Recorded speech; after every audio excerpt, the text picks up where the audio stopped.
저희가 그리고 그다음 소식으로 저희가 이제 지난번에 전기차 보조금, 올해 보조금 얘기를 잠깐 한 적이 있는데 이게 또 이번에 이제 좀 비판 기사들이 많이 나오기 시작을 하더라고요. 이 전기차 보조금 형평성 얘기에 대한.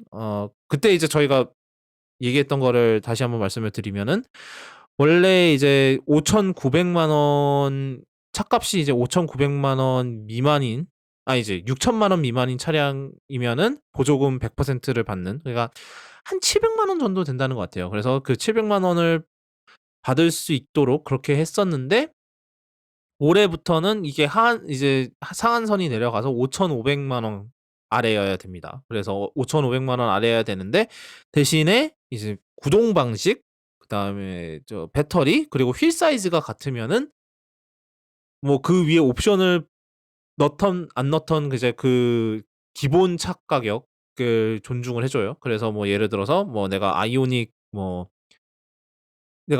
살 건데 뭐 이제 그 후륜 구동 뭐 배터리 그 모델에다가 뭐 그냥 옵션을 뭐 여러 가지를 붙였다. 그래도 이제 이제 기본 차 가격이 5,500만 원 미만이면은 그 보조금을 100%를 받을 수 있다는 소리죠. 그래서 이게 말이 나온 이유가 제 생각엔 요번에 이제 폴스타 2가 이제 우리 국내 출시를 한다고 발표를 했어요. 그래서 근데 얘가 차값이 시작이 5,490만 원이거든요. 그러니까 어떻게 보면 제가 생각하기에 이제 수입차 중에서는 최초로 수입 전기차 중에서 최초로 이제 그 5,500만 원 아래를 맞췄는데 이거를 어떻게 했냐면은 그냥 깡통이에요. 5,490만 원짜리 얘는 완전 깡통이고 대신에 이제 옵션이 굉장히 많아요. 그래서 보면은 첫 번째로 이제 파노라믹 글래스 루프랑 하만 카본 사운드 시스템, 전동 시트, 뒷좌석 열선 시트, 전동 시트를 옵션으로 뺐다고? 대단한데? 스마트폰 무선 충전기 등이 포함된 플러스 팩이 450만 원이고요. 그다음에 거기에 음. 픽셀 LED 헤드램프, LED 전방 안개 등 어댑티브 크루즈 컨트롤, 파일럿 어시스턴트, 사각지대 경고 시스템, 후방 추돌 경고 제동 시스템이 묶인 파일럿 팩이 350만 원. 그다음에 올린스 듀얼 플로 밸브 서스펜션과 골드 사핀이라고 하는 건 아마 사피스톤 얘기인 것 같고, 알루미늄 프론트 캘리퍼, 20인치 알로이 휠 및 퍼포먼스 타이어 등이 포함된 퍼포먼스 팩은 550만 원. 거기에 뭐 통풍 기능이 포함된 나파 가죽 시트를 추가하려면 플러스 팩과 파일럿 팩을 필수로 선택하고 여기에 400만 원을 추가로 와씨. 그러니까 뭐 웬만한 게 다 옵션으로 빠져 있는데 사실 예전 볼보였으면 이런 게 다 풀옵션만 살 수 있었죠, 거의.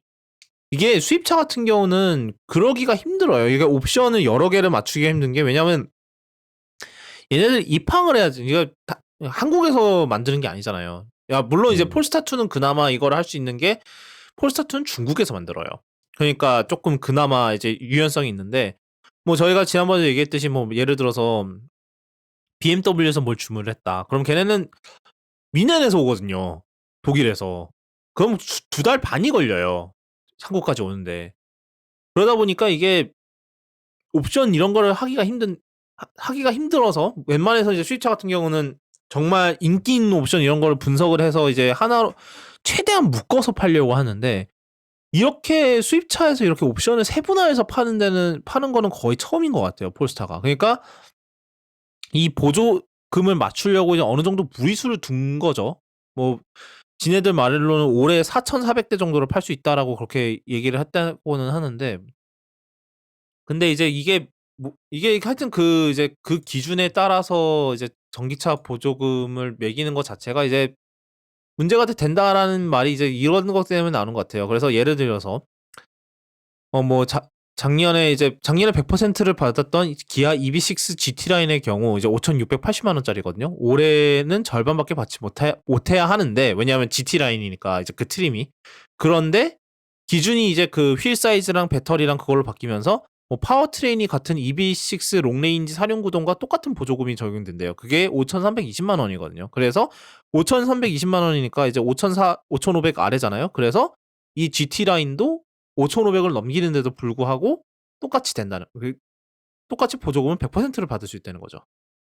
그리고 뭐 아이오닉 5도 그 상황이 비슷하다고 하고요.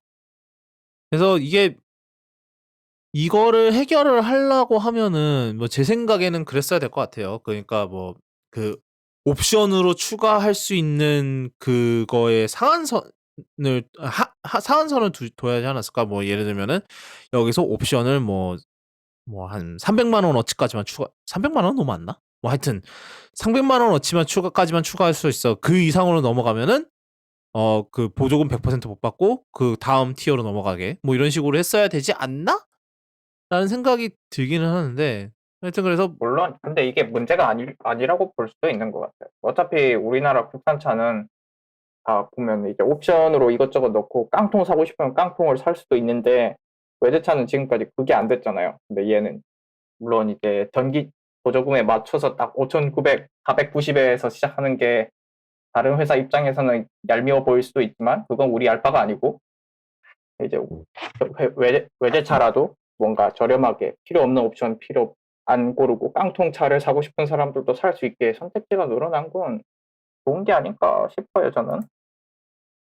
문제는 이제 그 깡통 물량을 충분히 들여올까가 문제기는 한데 그러니까 아까도 얘기했지만 이제 얘네들이 입항을 해야 되기 때문에 그러니까 우리나라 같은 경우는 만약에 깡통 예를 들어서 캐스퍼를 예를 칩시다. 깡통을 원하지 않듯 뭐 깡통이 수요가 별로 없어서 깡통을 적게 만들었다고 하더라도 근데 이제 어차피 한국 내에서 만드니까 후딱 만들어서 바로 보내면 되거든요. 그래서 대기 시간이 적어요. 물론 요즘 뭐 저 뭐야 소렌토 하이브리드 이런 애들은 뭐 지금 주문하면 1년 걸린다더만. 예, 그래서 뭐 이제 반도체 때문에. 현대도 1년인데 사실 볼보는 그 전부터 1년 일했거든요. 물론 이제 이게 스웨덴제 볼보 얘기인데 이게 중국에서 만들어진 차는 어떨지 모릅니다. 이게 처음 시도되는 처음은 아니구나. 폴스타가 한국에 나오는 게 처음이기 때문에 얼마나 걸릴지는 모릅니다. 그런 상황인데 근데 이제 왜냐면 수입차 같은 경우는 아까도 얘기했지만 이제 한국에서 보내야 되니까 이게 만약에 내가 깡통을 사겠습니다. 별로 인기 없는 깡통을 사겠습니다. 이러면 이 깡통은 좀 당분간 입항 예정이 없는데 이러면 이제 눈물을 머금고 그러는 거지. 그래도 뭐 차는 이뻐요. 아직 실물을 본 적은 없지만 뒤가 저는 좀 뒷라인이 조금 아쉽기는 한데 그냥 차라리 그냥 플랫으로 했으면 좋았을 것 같은데 애매하게 이게 세단도 아니요 그것보다 뭐도 아니요. 약간 높이가 조금 애매해 보이긴 해요. 세단치고는 높아가지고 음. 어정쩡한데 뭐 이게 사실 전기차라서 어쩔 수 없는 부분도 있고 이게 전기차는 약간 공격적인 세단처럼 이제 바닥을 훑고 지나가다가 배터리가 긁히기 때문에 그리고 얘는 뭐 어차피 SUV 타입이잖아요. 좀 약간 크로스오버지. 뭐 요즘 크로스오버죠 뭐 일단. 우리나라 인기 많은. 그리고 뭐 카플레이가 아직은 안 된다는데 뭐 된다는 예정이 있고 걔네 어차피 그 티맵 아예 자체 그 음, 내비게이션 자체가 티맵이잖아요. 걔네도 그 볼보 계열은. 볼보랑 이제 제규어 랜드로버 계열이 그렇지. 그 아예 걔네 인포테인먼트에다가 티맵을 내장을 했잖아요. 예, 박아놨고 뭐 하여튼 어떻게 될지? 그러니까 또다시 막 그 작년에도 6천만 원 아래로 맞추려고 억지로 막 5,990만 원에 5,999만 원 뭐 저 뭐야 테슬라 모델 Y 걔처럼 근데 결국은 나중에 그것도 바로 없어졌다고는 하지만 그런 경우가 많았었는데 이제 이번에 또 5,490이 또 엄청나게 5,490만 원 구간이 또 엄청나게 또 많아질지 그거는 또 두고 봐야 될 것 같아요. 예.